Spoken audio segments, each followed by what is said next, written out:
¿cómo están? Aquí de regreso para poder hacer la recopilación, pero primero, como sabemos, es importante pedir la ayuda de nuestro Padre amado, así que si gustan acompañarme, por favor cerremos los ojitos. Gracias, Padre Celestial, por este día. Gracias por tu amor, por tus bendiciones, por tu cariño. Gracias por siempre estar a nuestro lado, Padre. Gracias por tu guía. Gracias por enviar a tu Hijo Cristo Jesús para salvarnos, Padre, para darnos una oportunidad más. Ayúdanos y guíanos siempre en nuestras acciones y decisiones, Padre. Solo deseamos agradarte y servirte. Ayúdanos y guíanos también con tu palabra y con el entendimiento para hacerlas nuestras, llevarlas en el corazón y convertirlas siempre en cada una de nuestras acciones. Te pedimos todo esto, Padre, en el nombre de Cristo Jesús, tu Hijo amado, que entregó su vida por nosotros. Amén. Muy bien, amigos. La carta de Pablo nos habla de 3 o 4 puntos importantes. El primero de ellos es parte de la carta anterior que decía: no somos como esos aprovechados, de los cuales hay muchos que predican el evangelio por lucro.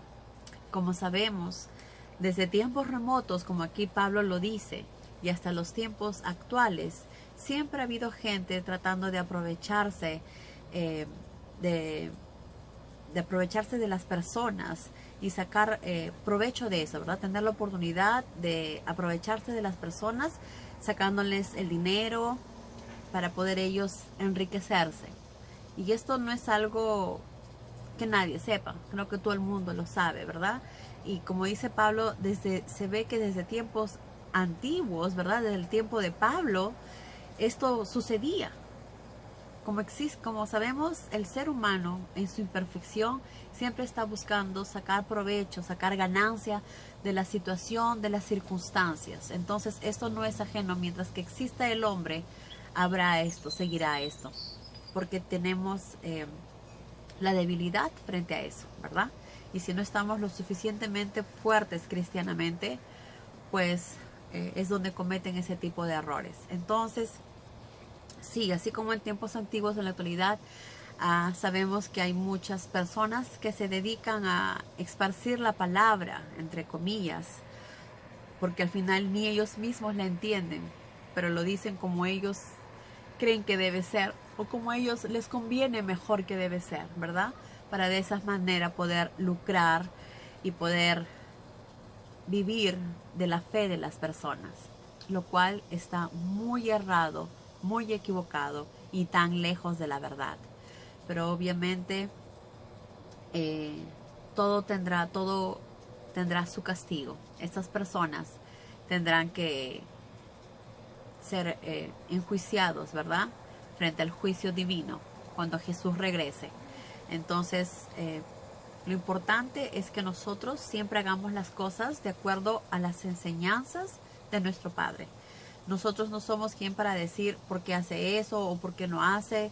Esa es la decisión de esa persona. Es humano, desea hacer las cosas así, desea aprovecharse según él es vivo y saca ventaja de las cosas y tiene dinero, ¿no? Muchas veces hay personas que creen en eso del, ¿cómo se llama?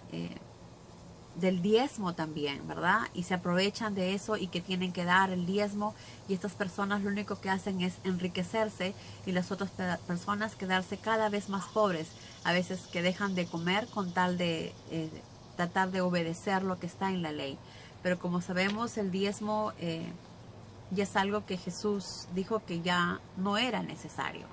Lo que sí es, si uno desea ayudar y apoyar en la iglesia o en el templo o en el lugar que uno vaya, claro que sí, uno puede hacerlo para poder ayudar a las personas a seguir creciendo, para seguir pastoreando, para ayudar también en la iglesia en las necesidades que se tiene, de pagar el agua, la luz, diferentes cosas. Entonces, como todos somos un grupo unidos, pues todos tenemos que apoyarnos y ayudarnos, y ahí es donde uno tiene que ayudar también a la iglesia o al templo o a donde uno vaya, ¿verdad?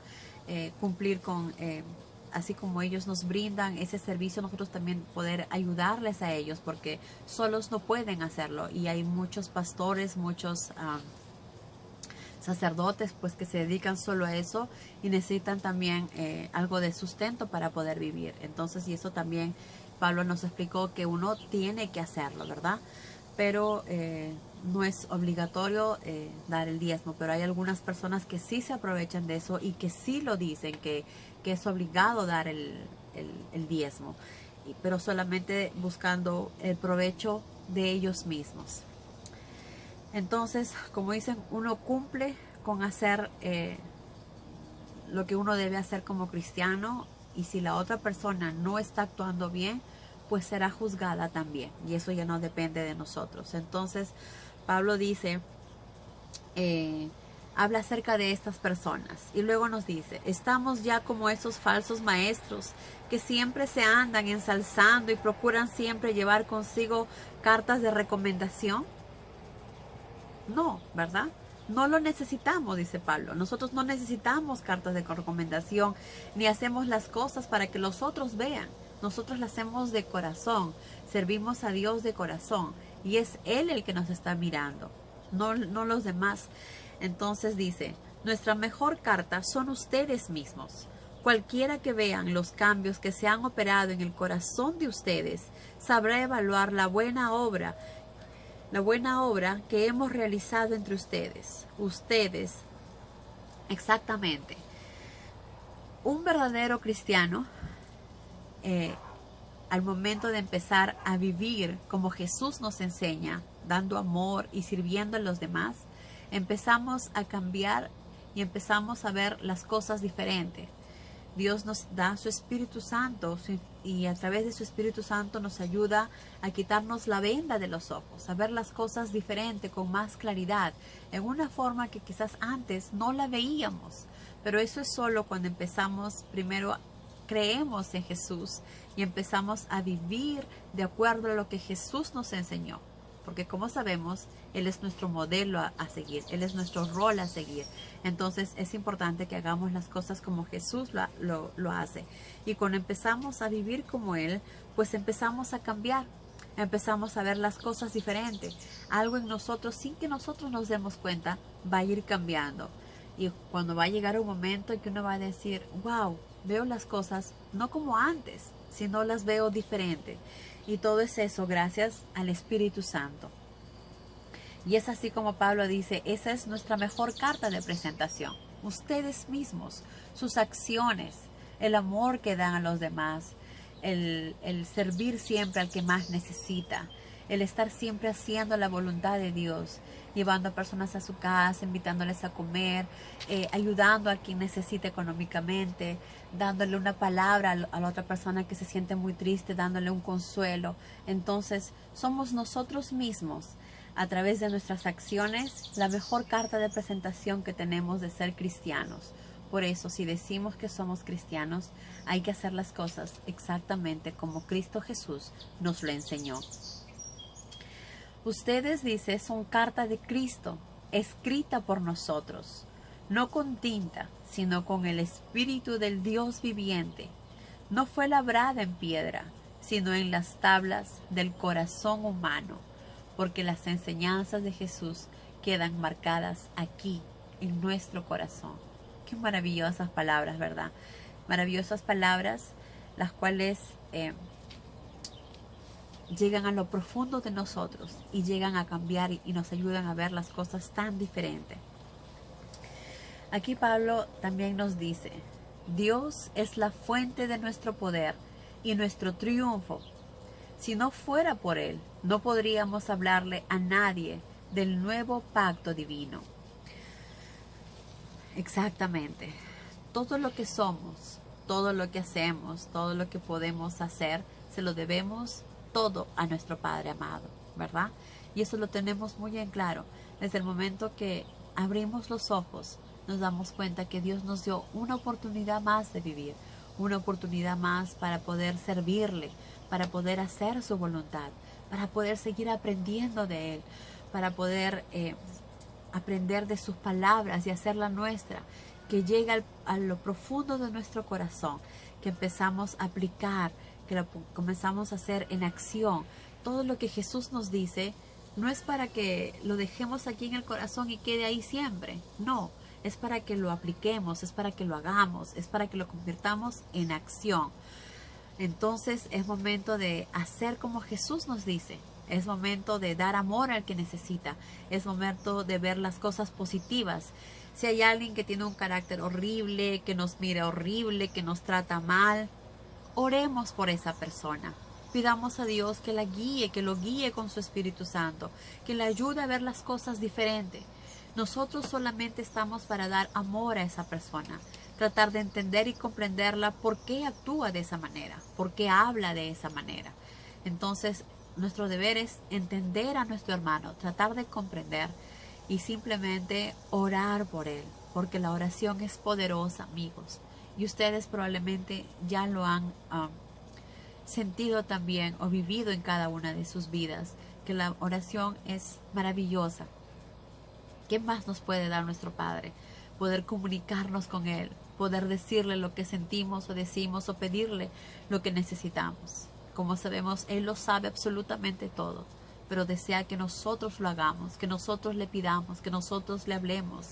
Eso es lo que Él pide de nosotros. Entonces, como les digo, todo lo que somos es gracias a nuestro Padre, y es lo que Pablo nos dice.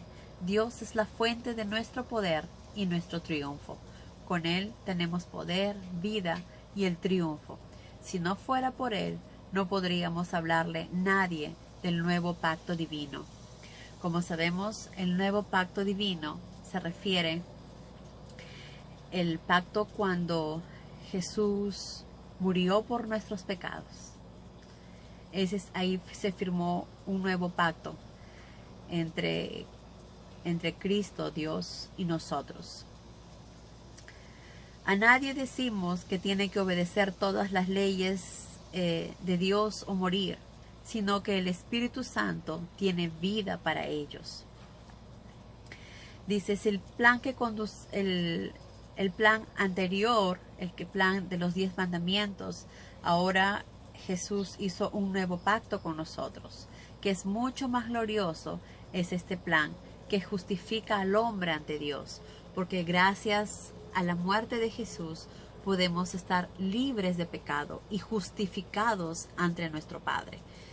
A veces cuando cometemos ciertos errores y pedimos perdón, Dios nos ayuda y nos guía, pero gracias al sacrificio de Jesús nos limpia de esos pecados. Entonces, debemos estar agradecidos por el enorme sacrificio que Jesús hizo por nosotros, de librarnos de ese pecado original, que sin Él no podíamos ser justificados ante Dios.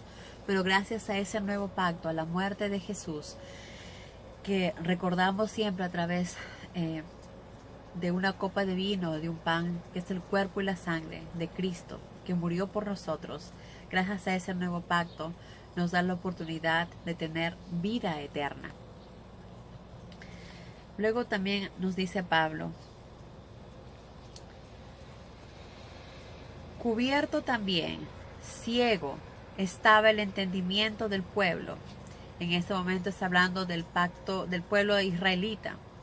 Aún hoy día, cuando leen las Escrituras, parecen tener el corazón y la mente cubiertos por un espeso velo, porque no pueden descubrir ni entender el verdadero significado de las Escrituras. Exactamente. Hasta el día de hoy, como sabemos, en los tiempos de Moisés, nuestro Padre Celestial hizo los 10 mandamientos. Y estas personas, los israelitas, no pudieron ni siquiera respetar esos 10 mandamientos, ¿verdad? Entonces, aquí Pablo nos dice que esas personas estaban cegadas, no veían la realidad. Y hasta el día de hoy dice, tienen un velo, están ciegos, no ven las cosas. Parecen tener el corazón y la mente cubiertos por un espeso velo, porque no pueden descubrir ni entender el verdadero significado de las Escrituras. ¿Por qué? Porque ellos no creen en Jesús. Hasta el día de hoy, muchos judíos todavía están esperando la llegada del Mesías. Entonces ellos leen las Escrituras, saben que el Mesías va a venir, pero no creen en que Jesús ya vino. Entonces tienen un velo pesado que no les deja ver las cosas con claridad. La única manera de rasgar ese velo de incomprensión es creer en Cristo. Tan claro como el agua. La única forma que ellos puedan entender realmente las Escrituras es cuando acepten que el Mesías ya vino, que Cristo estuvo aquí, que el Hijo de Dios estuvo aquí. Cuando ellos se den cuenta de eso, es el día en que Jesús vendrá. Porque Jesús dijo, el día en que ellos acepten que yo estuve aquí, ¿verdad? El día que ellos se den cuenta que yo estuve aquí y crean en mí, es cuando regresaré. Y eso está escrito, y eso también está escrito en Revelaciones, que así será. Por eso sabemos que cuando los judíos ortodoxos, los israelitas, empiecen a creer, cuando digan, creemos en el Mesías que ya vino, creemos en Jesús que estuvo aquí, creemos en el Hijo de Dios, es cuando sabemos que Jesús vendrá, ¿verdad? Ese es ¿cómo se dice? Un dato más importante de lo que tenemos que estar seguros cuando ya estamos cada vez más cerca al día en que Jesús venga. Pablo también nos dice acá, pero cuando una persona se aparta del pecado y se vuelve al Señor, el velo se le quita. Exactamente. Y eso es lo que les estaba diciendo hace un momento. Cuando una persona se aparta del pecado, cuando dejas ese yo de pecado que hacía las cosas negativas, que hacía las cosas a mi manera, a mi forma, para complacerme, mis instintos, mi forma de ver las cosas, de complacer a este mundo, a mis amistades, a las personas, ese yo desapareció. Ese yo es parte de mi pasado. Este yo nuevo, quiero hacer la voluntad de mi Padre. Quiero hacer las cosas como Jesús me enseñó. Quiero hacer cada decisión, cada acción que voy a tomar. Antes que haga algo, pedir que mi Padre amado me guíe. Quiero hacer las cosas como Él desea que sea. Quiero hacer las cosas como Jesús me enseñó, poniendo a mi Padre primero antes que nada. Mostrándole cuánto lo amo, con toda mi fuerza, con toda mi fe, con todo mi espíritu, con toda mi alma, con todo mi ser. Quiero demostrar a mi Padre que lo amo. Y quiero hacer la voluntad de Jesús, lo que Jesús me enseñó. A servir a mi prójimo, y amar a mi prójimo, y a perdonar a mi prójimo, sin límites. Entonces, cuando empezamos a experimentar, hacer la voluntad de Jesús, cuando vemos que estamos cada día haciendo lo que Jesús nos dice, no solamente sabemos lo que tenemos que hacer, sino lo estamos haciendo, es cuando nos empezamos a apartar del pecado y se vuelve al Señor, nos volvemos a Cristo, y es cuando el velo se le quita. Es cuando ese velo que teníamos en la cabeza, en los ojos cubiertos, se nos quita. Y vemos las cosas tan diferentes. Y vemos un mundo tan diferente. Y todo gracias a nuestro Padre amado. Todo gracias a Él. Entonces, hagamos que estas palabras no lleguen solo a nuestros corazones, sino empecemos a hacerlas. Empecemos a hacer lo que Jesús nos enseñó a hacer. Empecemos a hacer el bien. Ocupémonos en hoy a servir a nuestro Padre, en agradar a nuestro Padre, a cantarle si queremos, a orarle y hacer su voluntad. Ayudemos a todo aquel que necesita, porque ahí está Jesús. Demos amor al que necesita, consuelo al que necesita, porque como en la carta anterior Pablo nos dijo, si nuestro Padre nos cuida y nos consuela, es justamente para que hagamos lo mismo con otras personas que lo necesitan. Que Dios los bendiga, amigos, y que tengan un día lleno de muchas bendiciones. Adiós.